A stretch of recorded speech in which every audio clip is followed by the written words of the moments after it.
Anak artis biasanya diidolakan oleh publik, begitupun juga dengan Ryanza, anak dari pasangan artis Raffi Ahmad dan Nagita Slavina. Ryanza Malik Ahmad atau yang akrab dipanggil Cipung ini diketahui diasuh oleh Rini Ferdianti atau sering disapa Sus Rini. Di kesehariannya, Sus Rini biasa membagikan aktivitas Cipung melalui ponselnya yang kemudian diunggah di Instagram pribadinya.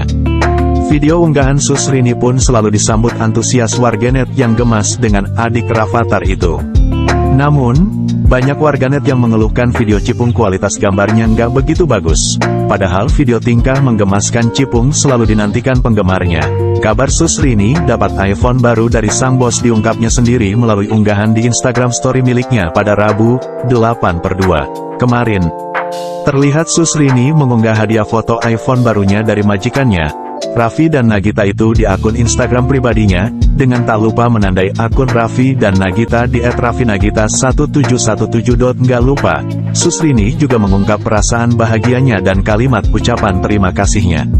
Rasa haru Sus Rini pun seakan tidak bisa diungkapkannya, sampai ia pun teramat sulit untuk menjelaskan perasaannya.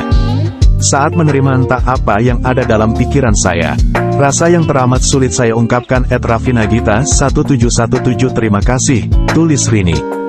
Kalau lihat antusiasme warganet yang begini, seperti nggak cuma Cipung aja yang punya penggemar ya sohib, Sus Rini pun demikian. Apalagi ketelatenan Sus Rini saat mengasuh Cipung terlihat jelas. Ditambah tingkah balita itu yang sangat menurut dan pintar diajari banyak permainan oleh pengasuhnya itu, membuat warganet gemas. Kalau kamu, termasuk penggemar Cipung juga nggak, nih?